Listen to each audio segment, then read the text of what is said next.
Welcome to a Chris Got a Haircut episode of Connect This. And starting now, we're going to do the professional version. We're going to do it for real here. And so I'm going to give people a sense of what our agenda is. We're going to do the intros. We're going to roll into a peekaboo, and we're going to keep it tight. We're going to keep it hot. It's going to be great. And so that's what you should expect today. We got a couple of quick news items. We got a cool picture. We are going to talk about broadband prices a little bit, what's happening in that department. We're going to talk about the 10-day rule that the FCC has for telling the National Broadband Data Collection that you can provide service. You're supposed to be able to provide service within 10 days. Talk about that a little bit. We're probably going to go quickly about letter of credit related stuff for BEAD. We're going to talk about whether we should limit the number of ISPs on an open access networks, perhaps.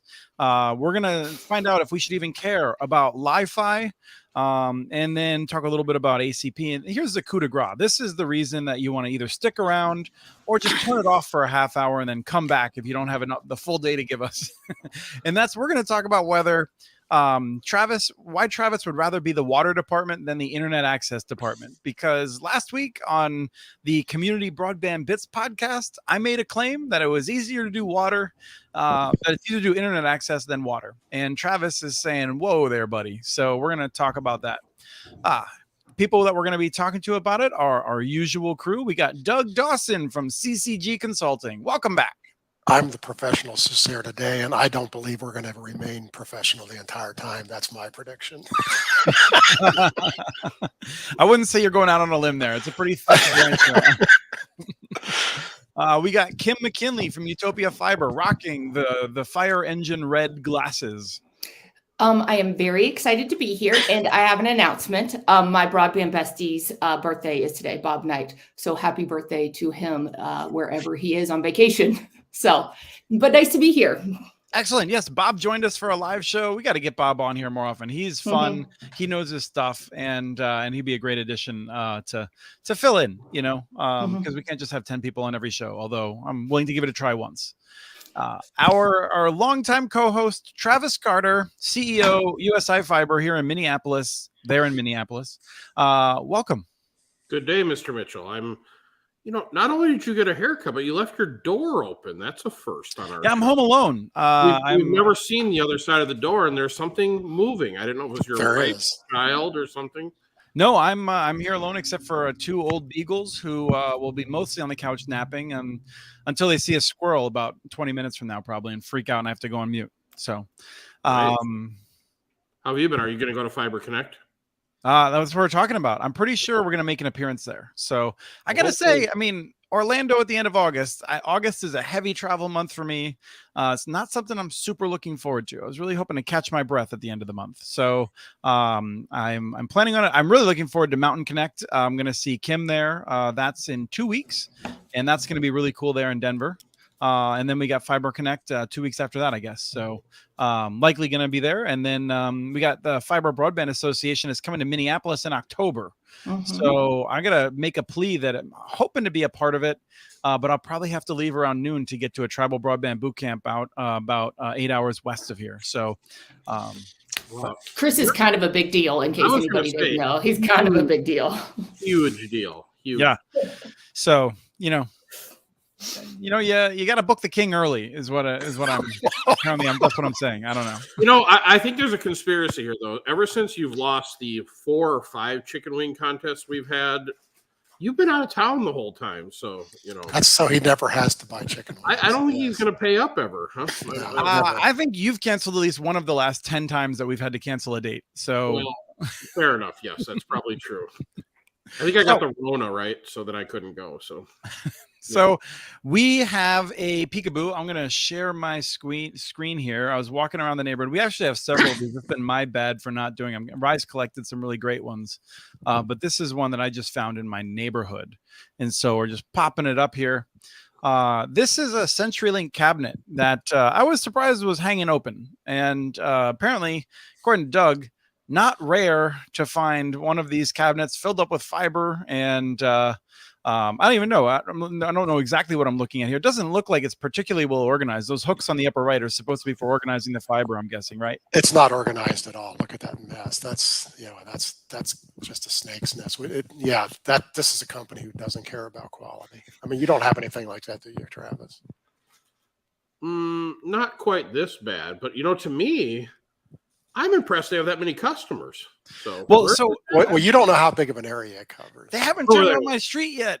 I don't even know how long this may have been there for a while. I'm not sure if it's new or old. I'm in kind of an island that had been abandoned by CenturyLink, and the people around me had it. So I'm not sure if this is pretty new. They could serve people for 12 miles away. Yeah. It's probably not that far, but it's not. This is not a truly local cabinet, I don't think. And I bet the technicians really love working in the cold temperatures in that cabinet in the middle of winter too. Oh, yeah. Especially when the snow's inside of it. Yeah. Well, that's what you were saying, Doug, is that like these are often left open. You get all kinds of snow and moisture in there. Yeah, it's crazy. Travis, spiders, birds. I mean, once it's open, you can get anything in there. Bee nest. And I think Chris Mitchell is in there. Chris Mitchell. You never know. That's one of the worst pests there is. I was waiting for a neighbor to be like, "Hey, you, what are you doing there?" No, probably her neighbor going, "Hey, my fiber's out. Could you fix it?" That's what I thought you would do. So this is a cabinet. This doesn't have electricity. This is not an active cabinet, right? No, this is not. This is just a pond patch panel. Yes. Yeah. So they bring in some some fiber from afar, and this is where they split it out to more. Some of the fibers here are coming in, and then each one of those, they can either go to 32 or 64. Knowing CenturyLink, they go to 64 customers. Yeah, so there was not a door on the other side, was there, Chris?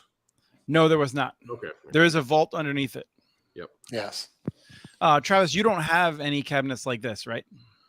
No, we do more of a central office design. We've got a building in the neighborhood that all the fibers come into. I don't know, Kim, what do you guys do?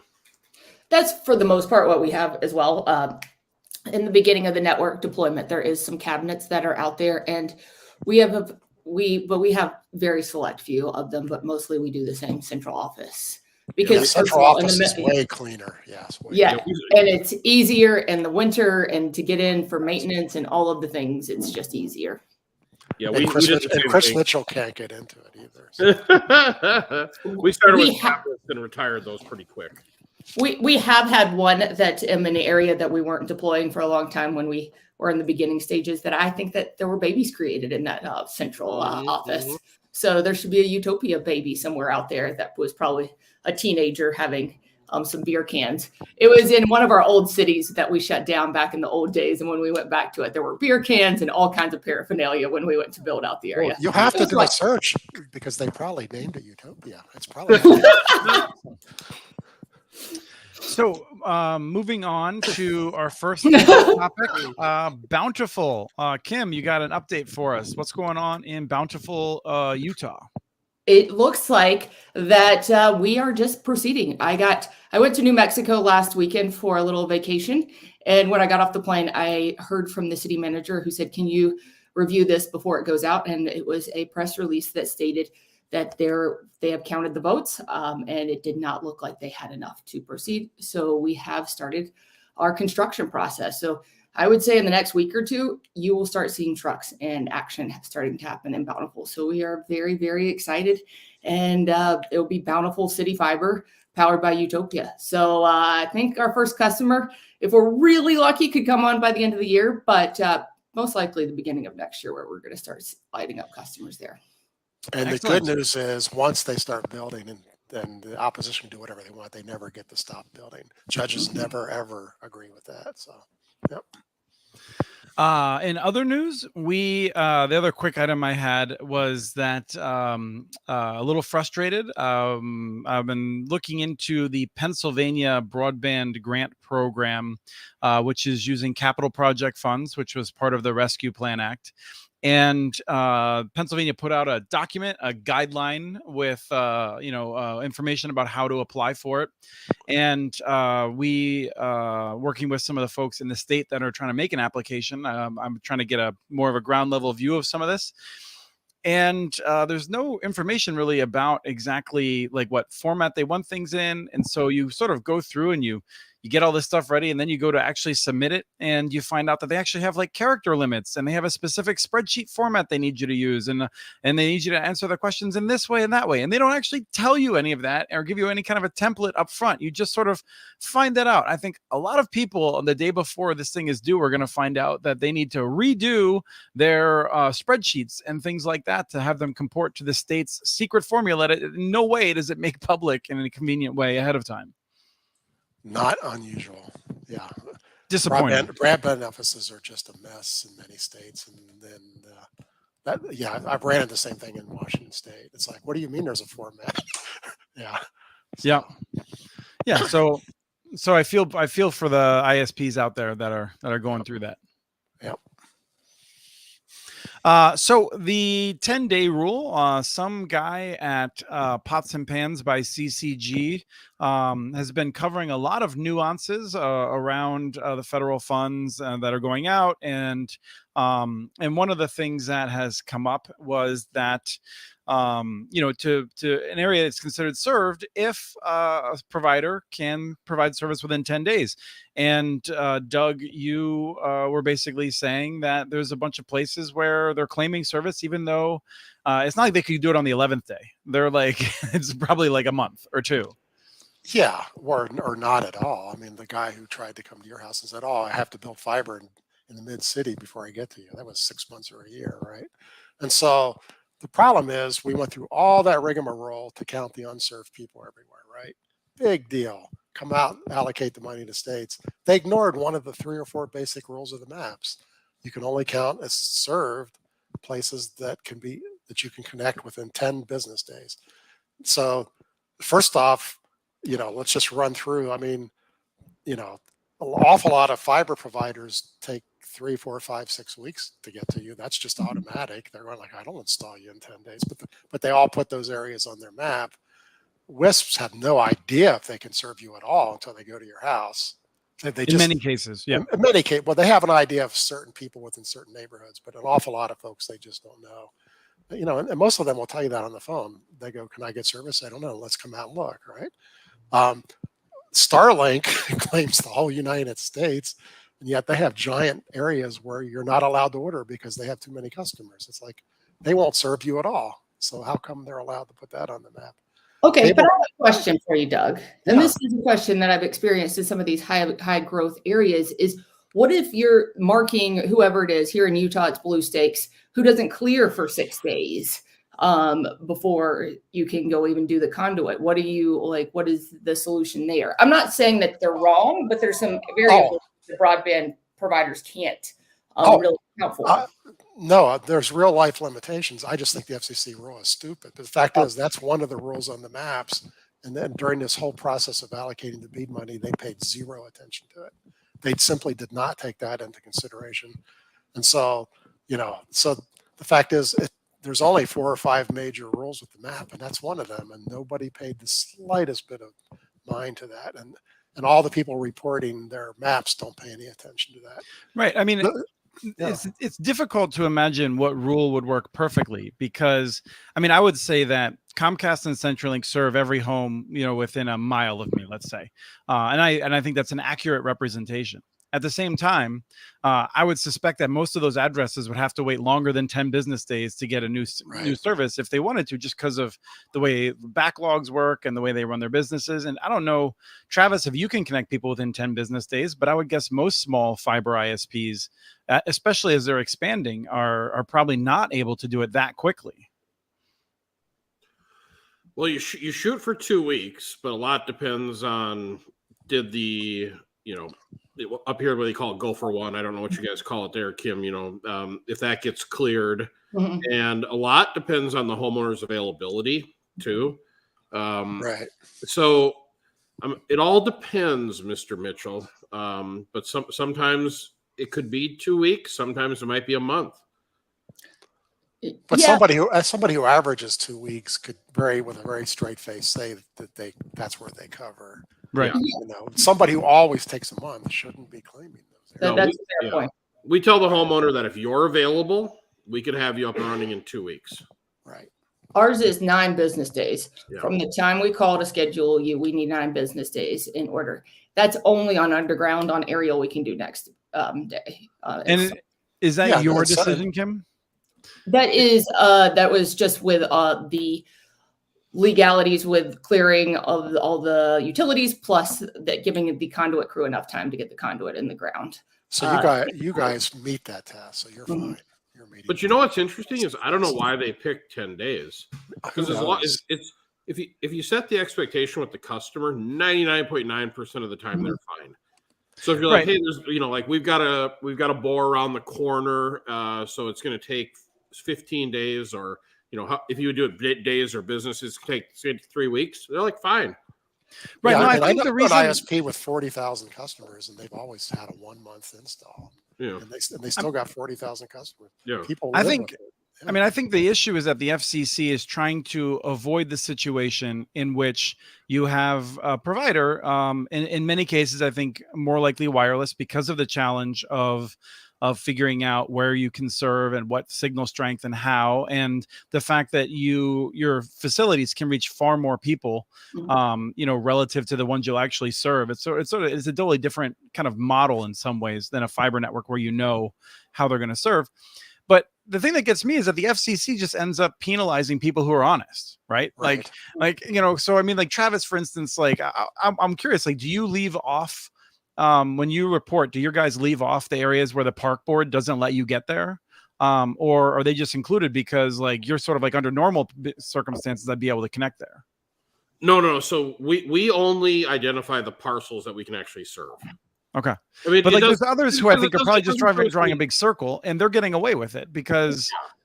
Well, it doesn't do us any good because the person on the park board will look at the map and they'll say, and they'll call us up, and then we look like, we look like bad actors because we misrepresented. So why even start that relationship that way? Kim has something to say. Yeah, Kim. Well, I was going to say, back in the day when Utopia wasn't as financially secure as it is today, we did these things called success-based builds where we didn't have anybody down that street, so we didn't build there because we didn't want to use that extra money that we didn't have a lot of to build to an area that we didn't have any committed customers.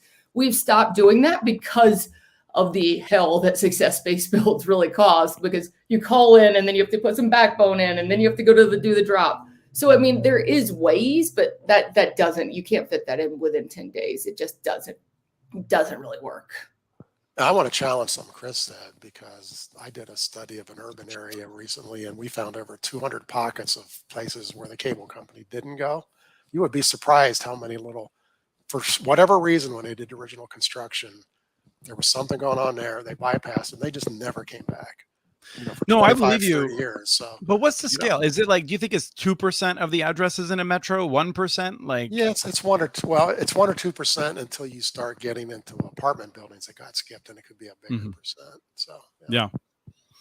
Well, that sort of pushes us right into broadband pricing, I feel like, and there's a couple of different things going on here, but once again, sort of spurred by a post from Doug that. I think got some good attraction, talking about the broadband grants and affordable rates and some of the ISPs that are out there charging a lot of money. And I'll just say proactively that we've identified a few community networks where we're trying to figure out why the community is charging Ryan probably remind me here in the second in the chat, but I think it was like $100 a month for 50 megabits or $70 a month for 50 megabits. Or something like that. But there's a number of ISPs who are out there who are charging a lot of money compared to what others are charging. And I think there's a question that you're raising, Doug, about should the public be subsidizing these networks? Well, I don't care what an ISP charges when they build it out of their own money. I don't care what they charge $1,000 if they want. They spent the money, right, Travis? But when you take grant money, I think you have a public obligation to have some affordable rates. And so that's where the problem comes into me. And so, the RDOF winners are what I talked about in the blog, but there's RDOF winners who are charging $100. It's like, wait, but your network is subsidized. That's a different situation than somebody building their own. Travis builds his own. He can charge whatever the heck he wants. Turns out he's going to have cheaper rates. He's not charging $100. So, but Doug, so if you take the BEAD money, you can just get RDOF to supplement their operational costs, so you don't have to. Haven't we already talked about this But last week? they'll still charge $100. Who knows? Also make a lot of money. I mean, a couple of the big wireless guys' rates are $100, and that's they keep going. We have cheaper technology in fiber, but our rates are higher.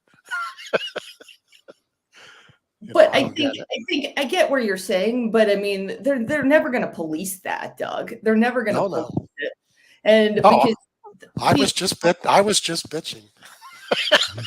They're gonna be. You were just having a moment. They're just never gonna do that. I mean, I think it gets into that they're not building to these rural areas because they're altruistic and they want to help them. They want to make some money, and they want to float it on the back of some of these grant programs. And they know they're not going to face stiff competition. And this is where I think the long-term role of the WISPs is important. Travis.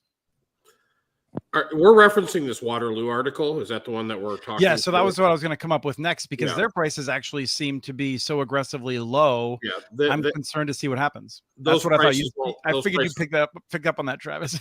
They won't last long. I'll be surprised within a year they're not $20 or $30 more. Plus, I think they're making a huge tactical error. They're offering linear television. I think, but let's be clear. So destroy them. Without knowing this for a fact, I think they are probably partnered with Cedar Falls, who already has the 4K front head end and all of that. So they are probably, they don't have to deal with all of the headaches and whatnot. It's not like they built it from scratch, I'm pretty sure. So I think they're seeing that as an add-on. And I also think that some of these markets are kind of odd, and Waterloo might be the kind of a market where you have enough of the old people with the clickers that it might not be totally crazy. So I think you're right, but I'm just offering a few hedges. No, I think if I was starting a new internet-based business like they are, the last thing I would do is linear television. Oh, I mean, I agree with you, but I have a question. Now, what are the Waterloo rates? Yeah, we'll talk about those in a second. Kim, what's your question? Well, my question was, is Waterloo ever done this? Because I kind of agree with Travis that they put out what their prices are going to be, but they don't. If they've never really done this, where did they get those price points? Why are they using those price points? Are they just kind of mimicking from other business models? I mean, for comparison, and again, Proper Host would have done some research, and it would have been pretty easy. It was called up Curtis Dean and been like, Curtis, what's the deal down there? And he would have told me. My guess is that they are working with Cedar Falls. So Waterloo and Cedar Falls are like sister cities, and Waterloo, both of them have municipal electric utilities, and they are likely getting all of the economies of scale and benefits from Cedar Falls, which has also worked with multiple other communities in Northeast Iowa to do this. And so they are coming in aggressively, and I think this is the sort of thing that I've seen in Highland, Illinois, and in Fairlawn, Ohio, where they capture 50% of the market pretty quickly, and they're still not in the black, and they have to get up into the 60, and then they have to figure out how to increase their ARPU, their average revenue per user. And it can be a little bit challenging, but it hasn't resulted in ruin in the way that Travis is worried about. Well, okay, hold on. You brought up some data points there I wasn't aware of. So they own the poles? Yeah, they probably do own the poles, yeah. Oh, and this is an aerial network? I would guess it is mostly aerial, just from the demographics I know of Waterloo. Okay, all right. Well, then these prices, I guess I wouldn't consider them cheap. Then they're just normal. They're not crazy. Yeah. Okay. And it is so. I did say I would say what they are. $50 a month for 300 megabits. For a gigabit, $70 a month, which is more or less pretty common. Oh, they're in the chat now too. Yeah. And they're competing with Mediacom, and I want to say Frontier, but I think I might be confusing them with Fort Dodge. I don't know if Frontier's in that market. No, I think CenturyLink's in that. CenturyLink is in. CenturyLink was in the area, had kind of abandoned Cedar Falls because it had like a 0% market share. Now, Frontier, believe it or not, has very affordable rates. Their base product is 500 megabits symmetrical for $59.99. For fiber. For fiber, that's their. But they don't have any fiber in Iowa to speak of, I don't think. No, but that's their starting product, right? Right. So they've now built 4 or 5 million passings of fiber. They're getting there. So I think Waterloo could have 3/4 of the market in 5 years. I mean, there's, we'll see what happens with Mediacom, but Mediacom has a bad reputation in this area. Mediacom has cleaned up its act in a number of areas, I think, but I'll be curious to see what happens here. So I have a question for you. I'm going rogue here, Christopher.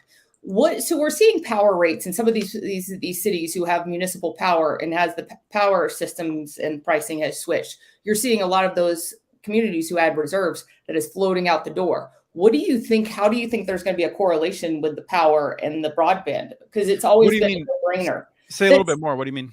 So I'm hearing that, like, I don't understand power rates, but I've heard that with some communities who own municipal power, they were having an excess of a lot of money in the bank in reserves. And now they're having to spend, an excess of 20 million plus a year to keep those facilities still in check just because of how power pricing goes. So I'm like, a lot of them have kind of worked together because if power has always been the backstop of some of this broadband, if it didn't really pencil. So what happens when powers is losing money? So the first thing is that my understanding is that the power rates are usually pretty heavily regulated. In the case of like Tennessee, they're heavily regulated by both TVA and the state regulator, I think. So in some cases, multiple regulators are making sure that they are not cross-subsidizing or using electric revenues for non-electric purposes. There have been claims over the years that municipal fiber networks have cross-subsidized. As far as I know, not a single one of them has been demonstrated in court, although there have been, like Bristol, Virginia, for instance, went through this back 20 years ago. They weren't subsidizing, but there are some cities who have subsidized. They just didn't ever do it in court. I can promise you there are a few of them. Okay. So that may be the case. But that's not normal. Most of them try to run fiber as a standalone business. So. But the opposite is definitely true. So, we've had Christy Batts on from Clarksville, and they've sort of cross-subsidized in the opposite direction, where telecom customers have bought, like, I think it's $30 to $50 million worth of electrical infrastructure at this point. So you bring in so much more revenue from the telecom side that then you can actually use to build a new transformer station or whatever they call those, and substation.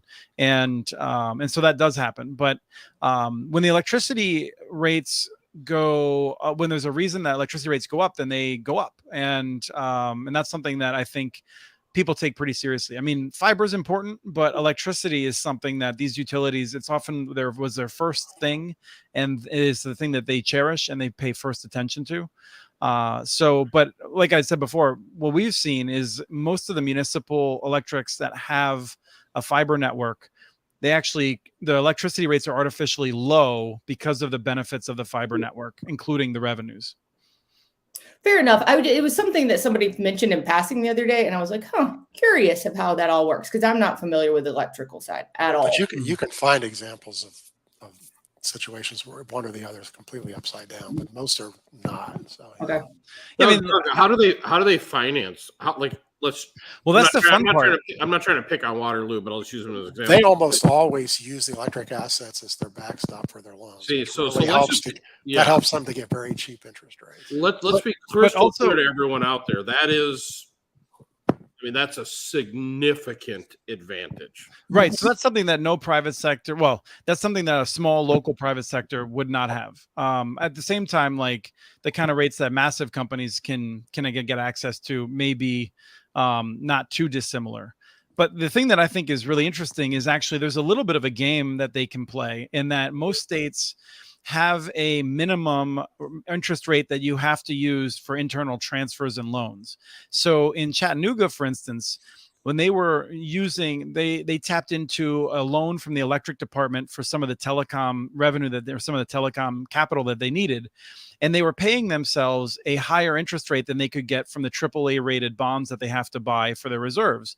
And so from their point of view, they pay the maximum amount. They don't pay off anything early, because they are actually, once again, using the telecom customers to artificially increase their revenues, because they are getting a higher interest rate from themselves than they could get from any bank or the Federal Reserve, or I don't know how the treasuries work, but from putting them in treasuries. So there's a lot of interesting games that can be played that I actually think benefit the public along with this. But as Doug has said, there are some who have played these games in bad ways. And I think it's important that we make sure that local governments are doing things above board in a transparent manner that is in accordance with law. Cool. Anyone want to argue? That's pretty good. Pretty. I would argue against legal. What when did we come out for legal? Yeah, I would and say these electric co-ops have a significant advantage over everybody else. Yeah. Significant. And that's the way it should be. Like, I mean, there's a reason that we want them to build rural infrastructure. Like, you know, they're owned by the customers. That's a really good deal. They also don't have the profit motive, Travis. So No, I'm not saying it's good or bad. I'm just saying, just from a pure building and a cost model, they've got so many advantages. They should be the cheapest in town. On the other hand, if they have spent 30 years not doing proper maintenance on their poles, they're suddenly at a disadvantage, and that's where bad management comes back to bite you. Some electric co-ops have done that. They have horrible poles, and so that's a problem some places. Yes. And Sean McLaughlin in the chat reminds us that Bruce Kushnick and a group called the Irregulators have spent decades documenting, I would say, harmful cross subsidies. One that comes to mind first is, for instance, in New York, Verizon got permission to basically raise everyone's telephone rates for, you know, the basic service, and then use that to build FiOS out to some areas. And the way that they have arranged that basically minimizes their tax burden, and it's just really a fleecing of the public in ways that are inappropriate. And so there is a new book coming out soon from Bruce Kushnick, along with, I think, David Rosen wrote it with them. So there's, for people who actually, if you really want to dig into some of the arcana of telephone regulation and cross subsidies, that is there for you. Doug, you look like you're ready to say something. No, they did the same thing in Pennsylvania. They promised in the old days they got a huge rate increase to build DSL, and then they just didn't build it. Right. Yeah, no, it's a classic thing of, you know, it's like the Hamburglar, right? I will pay you on Tuesday for a hamburger I can eat today. And then Verizon did that in a big way. There was a huge number of all the places between Philly and Pittsburgh in the rural areas, they just never got DSL. So it was DSL to the press release, not fiber to the press release. This was in the 90s. Well, this is in the 90s. But yeah. Okay. Yeah, it was actually, so I believe it was Advanced Telecommunications Services, which was BPON and defined at 45 megabits a second. And they basically originally were talking about fiber for video dial tone kind of thing, I guess. I don't know, maybe mixing things up. And then they got closer and they're like, oh no, we could do this all on DSL. We'll take all that money you gave us and so basically people's rates went up far more than was necessary in order to get these investments that were not made and never were paid back. And if you total up all of the overpaid rates, I think Bruce Kushnick has documented that it is in the like $300-400 billion range at this point that we have overpaid to the biggest telecommunications companies. Okay, fun stuff. The last thing on fixed wireless, Doug was reminding us that Charter's prices have gone up, and it's kind of interesting because I think Charter's prices should have gone up more. I would have expected more with the interest rate hikes, but fixed wireless is eating into them. And at the same time, Verizon just raised its fixed wireless rates.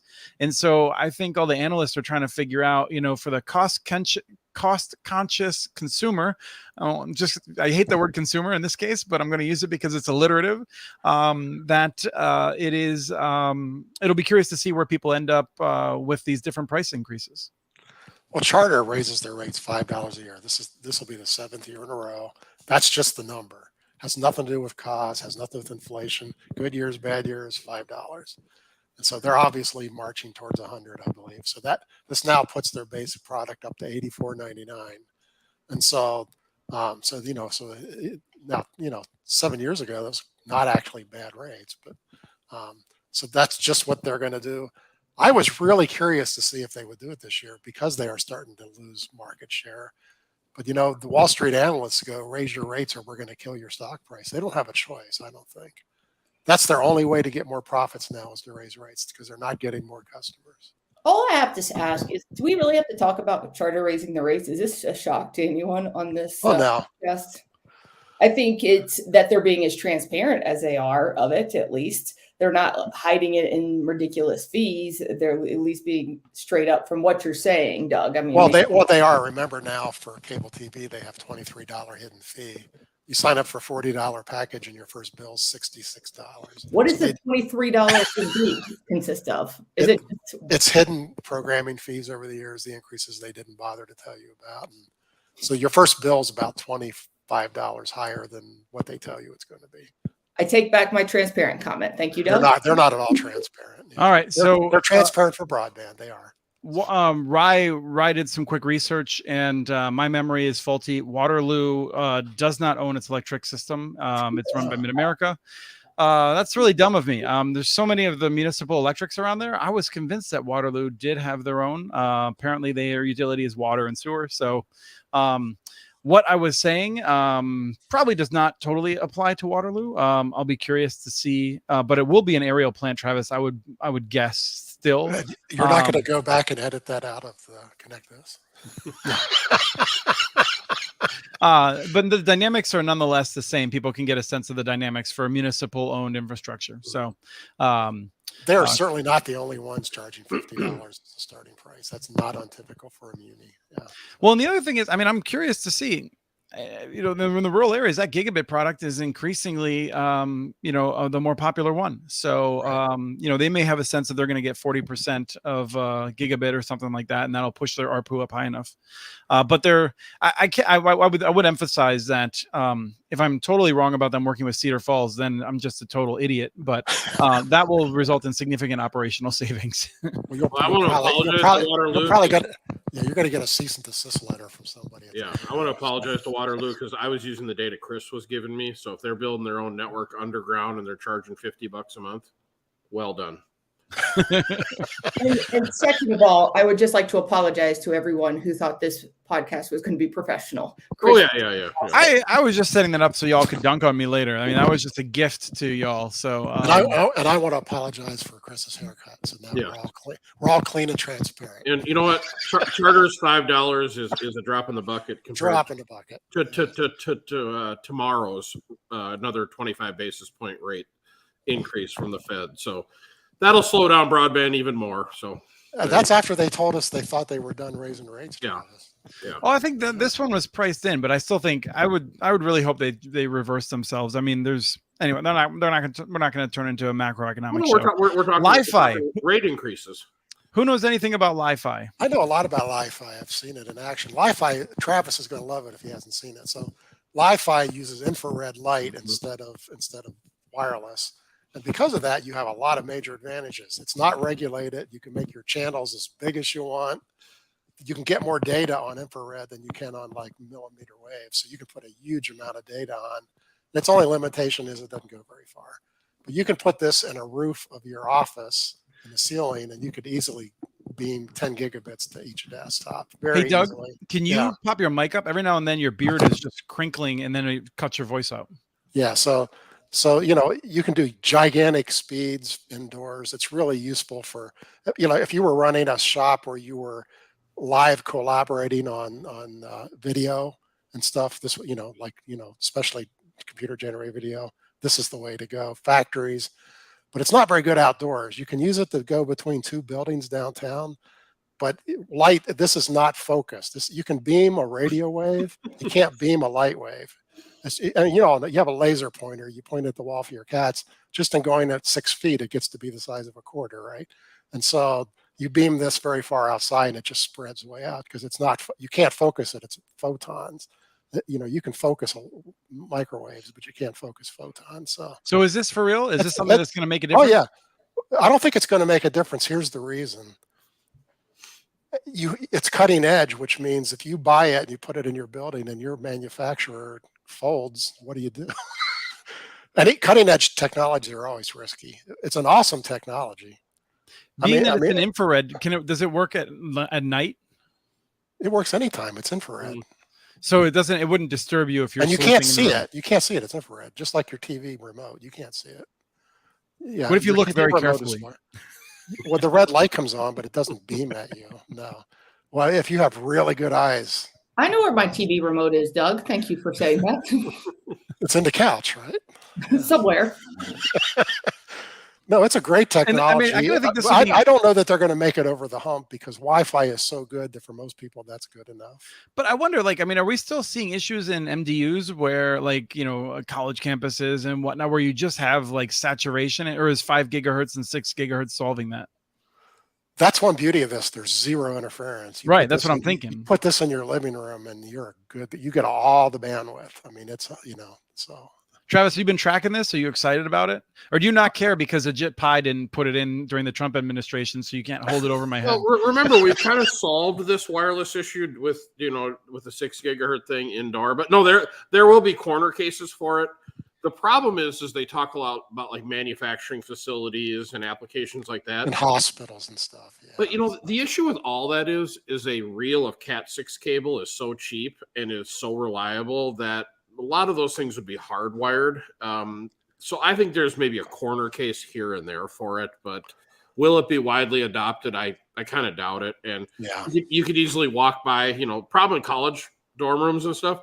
If you want to mess up your guy's game, you just walk by and put your hand over his receiver, and now he's got he or she will have no connectivity anymore. I know this is shocking to you, Travis, but I've never owned a gaming console ever. What? So yeah. All right, Travis, when we head out that way, we're not staying with Kim. We're shipping her a PlayStation 5, I think. Yeah. She'll be all addicted. The glasses will all be off, and I don't own one either. I don't do gaming. Yeah, I don't really anymore. I'm getting too old. These new controllers I can't use. Open access networks discussion about do we need to limit the number? Kim, you did a discussion about this that I had seen, and I feel like this has long been something that I feel like active versus passive, I feel like is mostly an excuse for people to argue as opposed to like anyone that actually cares about whether it has any practical implications or not.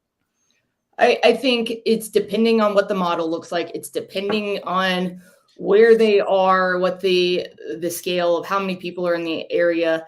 It's not an easy answer, and everybody wants to fight about it. And I think the thing that people don't get is that what is open access? I think that's at the end of the day probably more of the question than open access providers, because some of these who are coming in, who the city is paying for the infrastructure and giving exclusivity to one or two, is that open access? No. Yeah. So I think that's more of the question than how many providers are on open access. But no, those networks are just 4 different companies with fiber strands. That's not open access. Well, that's what I feel like the case that I saw was being made by the guy at Syringa Networks. And I just know a little bit about Syringa because they have fought hard to make sure that there's not real open access in Utah or in Idaho, I'm sorry, because they represent a lot of the historic monopolistic local telcos. And they've wanted to talk about open access because people love talking about it, but like they're secretly against open access and looking for any opportunity they can to undermine it because they fear real competition, as best I can tell. It goes by the market. Kim, you muted yourself. I know, I muted myself. So I can't think, I was just trying to think of the name of it. But there is so Syringa is owned by a lot of other companies. It's kind of other companies who bought into Syringa or however that works.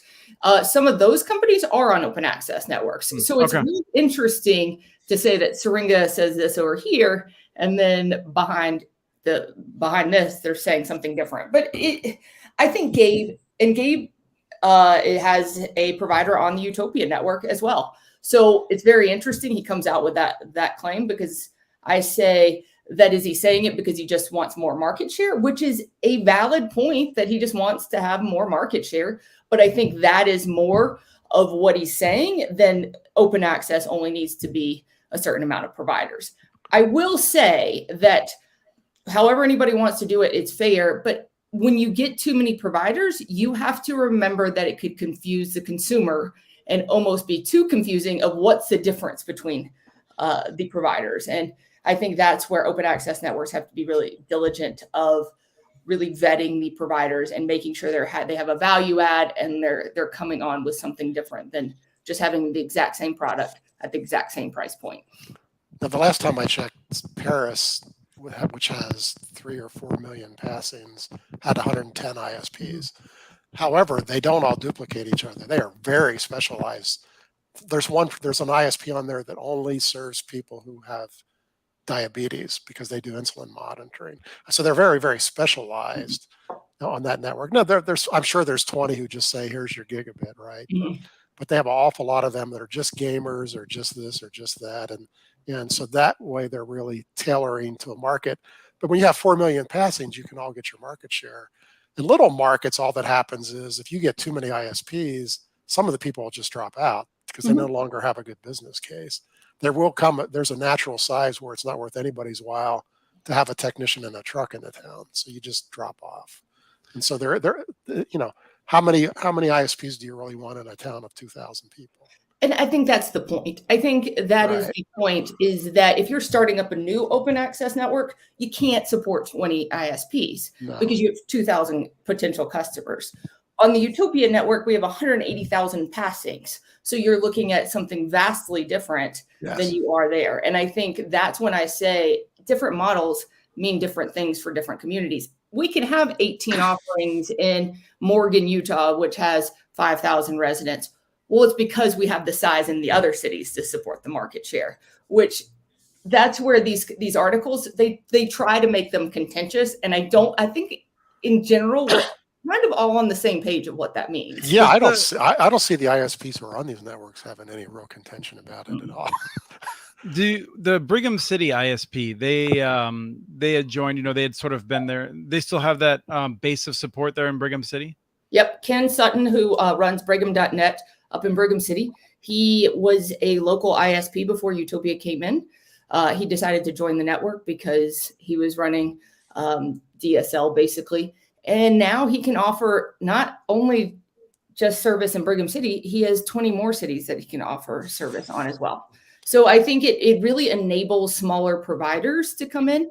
And what I'm seeing is a lot of these bigger providers are wanting to go on open access, but they want the exclusivity. They don't necessarily want to compete. And that is some of the problem of this, is that on the UTOPIA network, we have some bigger providers. We have Rise Broadband, which is, I think, one of, if not the biggest fixed wireless provider in the country, who's competing, but you're also giving the smaller guys a way to compete against big telco and survive.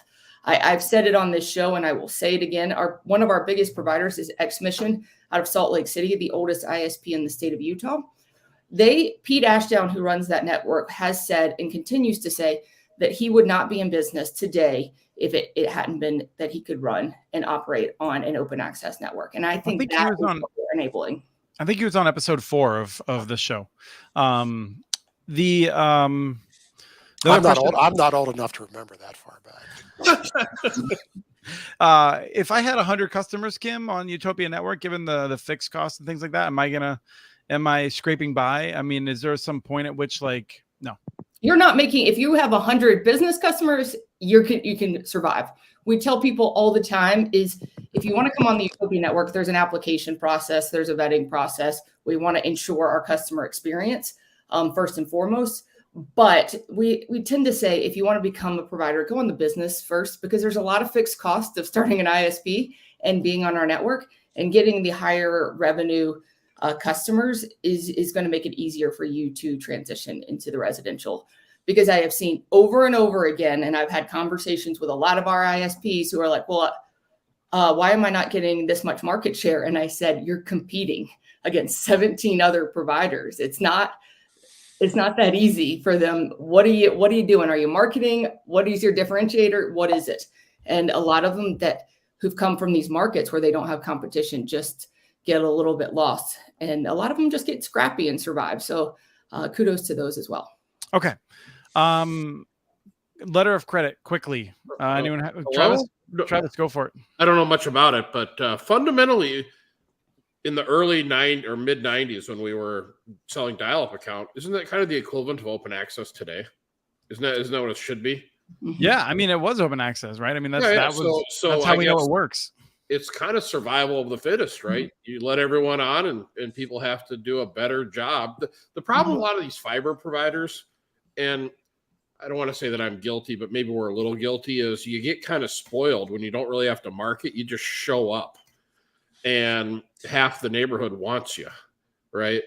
But we had 143 dial-up providers in Minneapolis when we were in business. So I guess is that really the open access model today? Is because can anyone get on UTOPIA right now? There's a vetting process to make sure that they have experience in the telecom business, because I think a lot of people think that they can start a ISP, and there is a lot more behind the scenes than people are aware of. So yeah, we are kind of looking at that and changing it a bit, but there is an application and interview and standards process that goes along with it. All right. And to answer Sean's question on the free space optical, we tried it. Problem was we have rain here in Minneapolis, and so every time it rained, we would lose our connection. So we went with. Is that a problem? Well, people get really antsy nowadays. They didn't back in the 90s. You know, if the internet was down, people are mad today if they lose their internet for 30 seconds. Yeah. If you lose a ping today, you've got real problems. So not a good application here. Let's put it that way.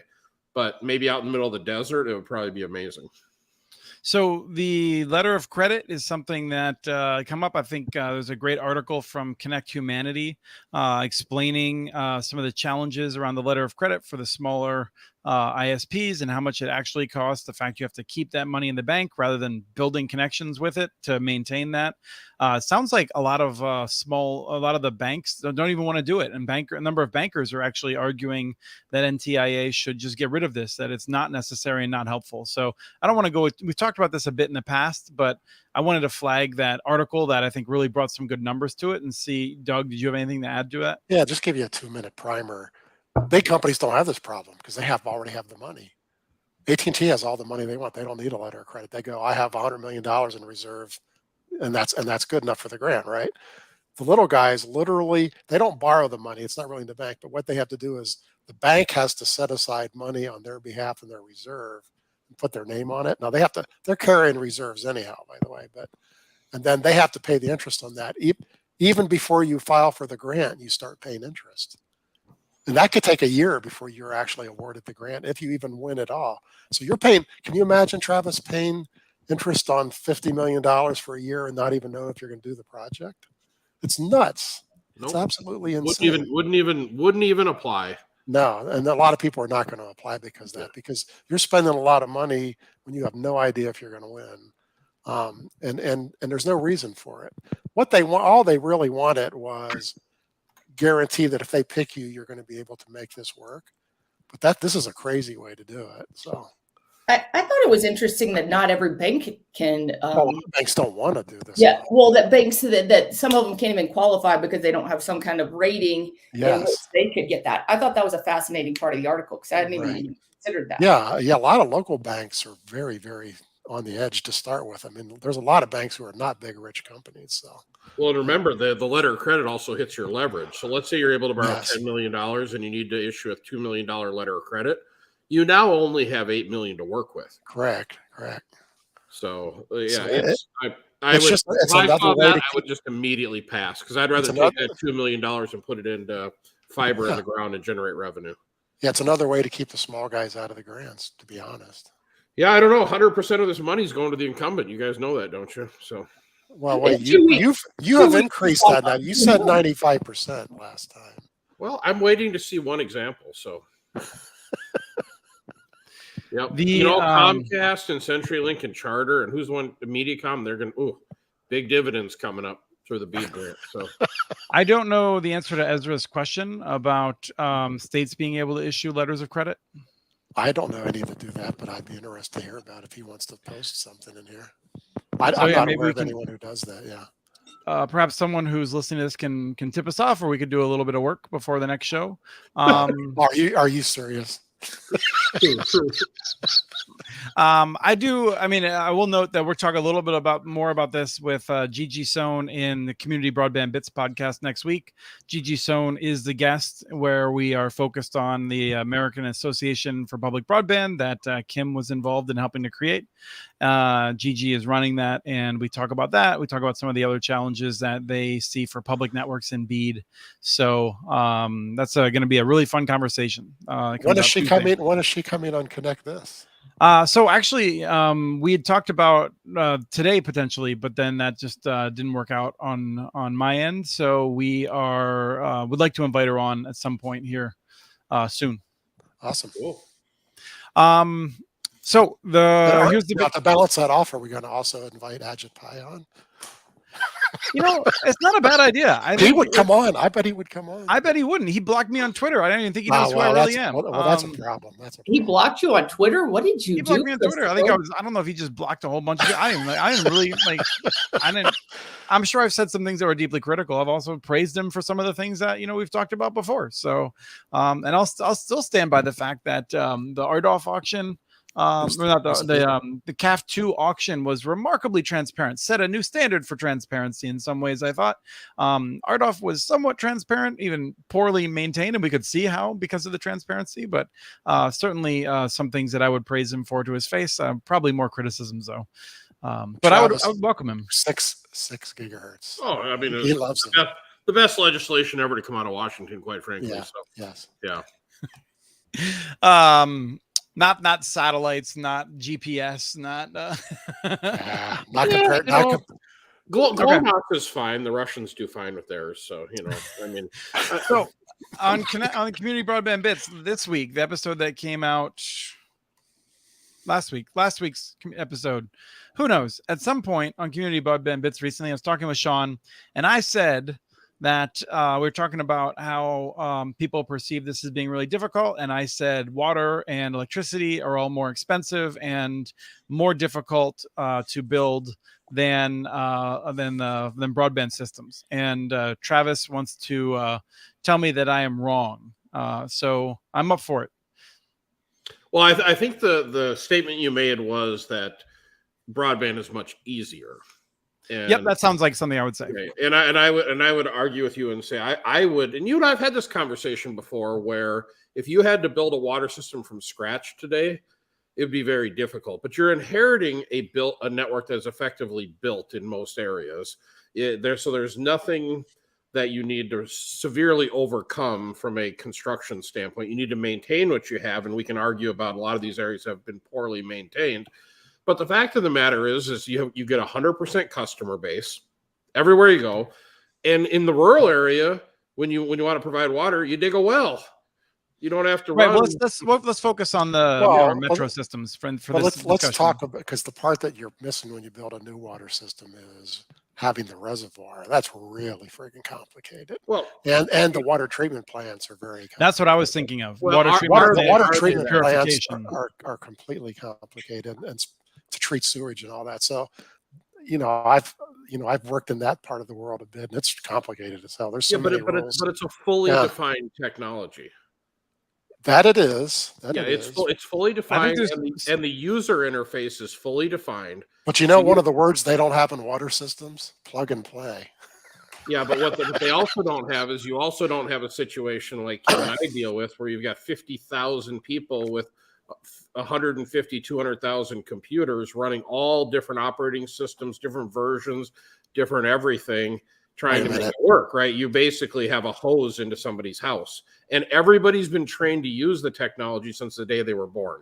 Well, I was just going to say, but it gets a lot stickier when something goes wrong with the water system, and like the water has any kind of crap in it. Like broadband, you can have an outage and it could be terrible, but you could get the disease if you drink water that hasn't been cleaned properly. Right. I think we're somewhat spoiled. I mean, Minnesota, I think, has pretty good administration of these sorts of things, but like you go down to Texas, where you regularly get these boil water notices and things like that because things aren't working correctly. And let me just back up for a second to say that when I say this, it's often in tandem with the Fort Dodge stats, which I'm trying to remember exactly what it was. I think they put $30 million together for building their fiber network. And I'd asked them, like, oh, are you worried about like borrowing that much money for something like this? And they were like, no, we just dropped like $200 million on a water treatment plant. That is scary. Like in terms of like just like the sheer immensity. And I think, Travis, to some extent you might be overlooking like the regulations that you have to go through and people don't pay. I mean, like when you look at like the Detroit water system and stuff like that, where you can't just cut people off, you have to go through these whole big processes because it's so essential. And it's not just a matter of like cutting someone off. You got everybody though. But people don't pay their bills. You still got to keep serving them in most cases. Like that's a real issue. Most people do.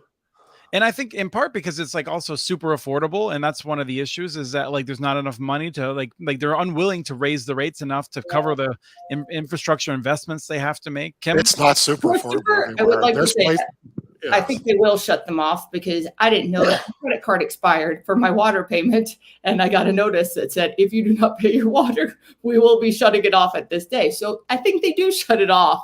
No, there is some mechanism for it, but I think it's much different than what Travis goes through. Oh, that's fair. Doug, you were saying there are places where water is very expensive, by the way, but I'm voting on water in the long run is more complicated. Oh, I disagree. But I mean, I think Travis. I'd love to be proven wrong. Well, so here's the thing. I feel like, and I don't want anyone to think that like any of us is saying that one of them is easy. No, but they're when both hard.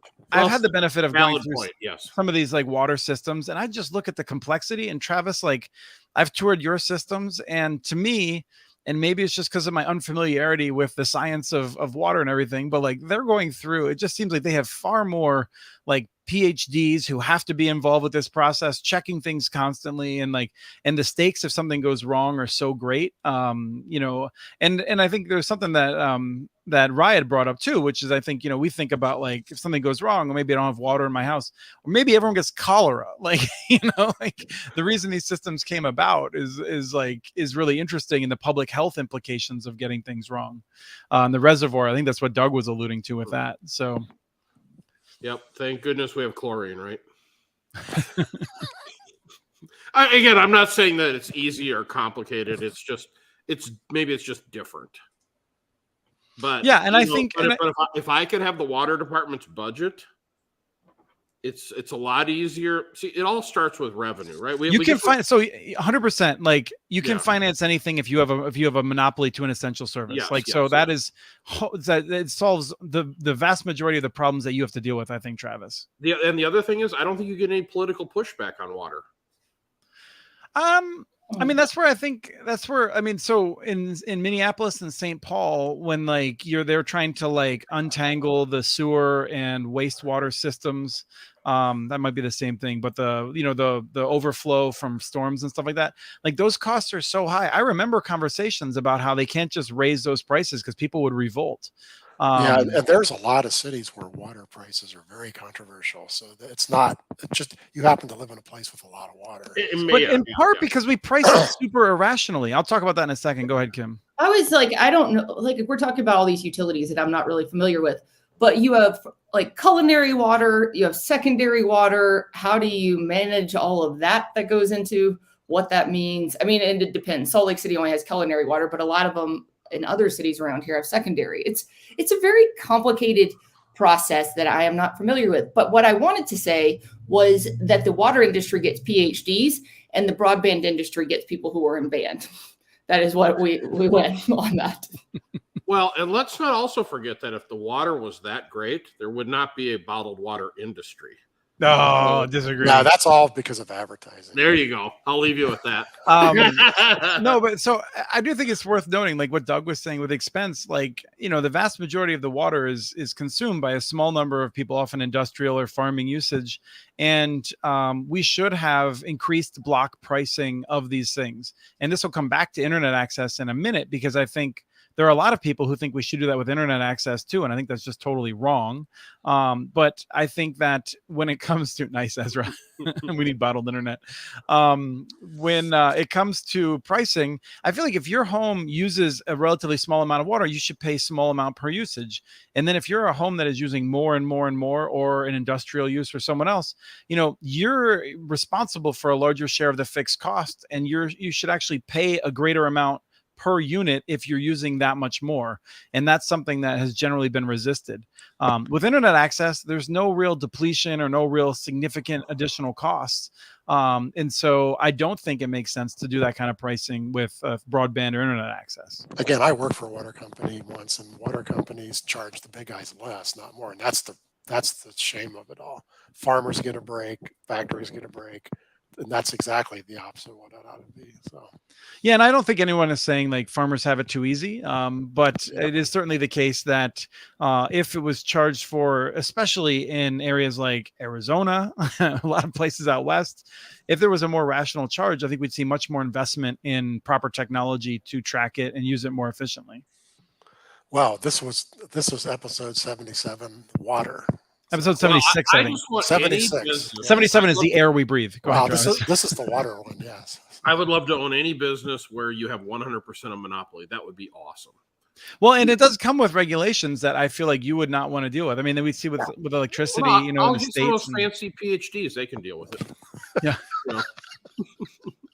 I'm not going to deal with it. Yeah, but the kids that went to school can.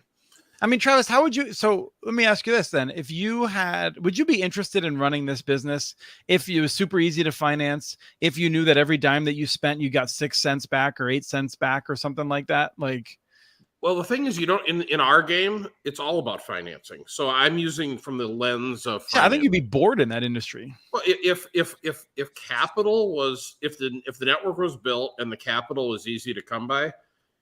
I don't know. Maybe it wouldn't be terribly rewarding, but it sure would be a lot less stressful than trying to build, brand new networks. And the other thing is, I don't know about you, Kim, but whenever there's a public works project, broadband takes the back seat, right? Mm-hmm. And it's always water and sewer that get the preferential treatment when these things are being built. And what does preferential treatment mean? They get in meaning like our conduits get all pushed out of the way, right? Because they're basically irrelevant. Now we build the monopolies get to go in and do all their work, and then we have to hurry up in like 24 hours and get our stuff put back together before they overlay. It gets really interesting in road code season here in Utah at this time of year because they hit something, things go down, they don't know, they're trying to figure out who it is they hit. It's a definitely interesting situation. I mean, my water and power went out in my neighborhood a few years ago because they hit something trying to update the water system, and we were out for about a day and a half. So it is very sticky, especially when we're doing that major work that we're seeing. Do you ever have someone hit your conduit and just spray internet all over the place, Travis? No, but they sprayed telephone calls onto us of very upset customers. We've sprayed sparks. When somebody hits a pole and it goes down, and then the electricity likes to go a little wacky, and then it hits the fiber, and then you might get a little bit of a show if you're near it of what's happening. People are not very happy when their internet goes out, Mr. Mitchell. I'll just let you. That has changed since 1995. A lot. And I will tell you this: in '95, people would go outside and do something else, and they'd wait a few hours. I mean. The explicit Effenheimers that come your way if things are not working are many and from everybody. We had somebody who had an outage the other day, and we didn't have anybody to go out. It was just a one-person outage, and they had to wait. I think they went out on a Saturday. We came out on a Monday. It turns out because somebody unplugged their ONT inside their house. They had an outage all weekend because somebody unplugged it. And you got a lower rating on Yelp or something like that. And I swear to God, we had an apartment building where somebody's dog was chewing on all the cables and it was taking the MDU down. I mean, how many 1-star ratings can that MDU give us? It's not my fault the damn dog's chewing the cable, right? You got to use less tasty cables. Exactly. Closing story. I had a dog who chewed at the electric feed into the house, and that was the last of that dog. So. Well, but I will say one thing. I will commend people on the water. Water works pretty well, and I use that as an example of how to run a network. Run it like the water department, because Kim's the only story I've ever heard where the water didn't come out of the tap. I mean, 53 years of my life, water's never not worked. Oh, we've had outages in my town at least a dozen times in the last I guess decade. I'm kind of spoiled up here in Minnesota. Huh? Yeah, I mean, that's the thing. I think we take this stuff a little bit more seriously than others, and usually that works out. Although certainly if you go outside, and Travis, if you wanted to come visit me right now, I would recommend bringing one of your 4-wheel drive vehicles. Oh, you know that pothole I've been whining about for 5 years? They fixed it. But 9 more just opened up down the street after last winter. So anyways, 1 down, 9 new ones to go. So yeah. So I'll bring my Blue Rover over there to your house, So we are still, we're not exactly sure. Right now, Sean is contemplating whether he would like to host a show in 2 weeks, or we would wait 3 weeks. What I would like to do, and if this really makes anyone enthusiastic, I'd like to hear it. But what I would like to do is to have Sean host the show in 2 weeks. And I might be able to join it, depending on what the Mountain Connect schedule is and what time we pick. But and then 3 weeks from now, I want to do a show with Travis and a guy who has put together a presentation and talks a lot about the history of LTE, how LTE came about, what problems it was solving, this and that, how it works, and do that as like we did the DOCSIS 4 show back in the day. I'd like to do a show about the history of LTE and mobile wireless. And then have that lead into some show maybe in September with Mike Dano talking about some of the 5G stuff and what we're seeing with the trends and that. So I thought that would be a fun potential path. So I'm all for it. Excellent. So if people want to, give Sean a phone call or a text to encourage him that this would be a safe place for him to step up. And, I certainly wouldn't want him to be unprofessional. Define safe. Yes. So how about that idea we talked about? I really like that, where we give everybody homework to define what is affordable internet. What's the number? I think that is a great question. We have not actually concluded. I think that would be a good idea. I would like to bring on someone from National Digital Inclusion Alliance to talk about that. We did talk about this before, and I think Angela Seifer talked about how in Cleveland, I believe, they actually had a community process to find out what people thought was affordable there. And so there have been different approaches to it. I'll be honest in that, to me, it seems a little bit like angels dancing on the head of a pin. But if y'all want to do it, then we should do it. Yeah, well, I think I do surveys all the time. I do community-wide surveys all the time, and people answer ridiculously low numbers because they're hoping that they can influence getting cheaper broadband.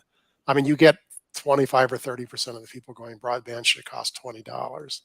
Like, no, you're not going to have anything. So, but you could do that. I mean, to be clear, like Am in Idaho's approach, which I understand is not the way we've traditionally built this stuff, but like there are paths to actually having super high quality service that's in that range. Mm-hmm.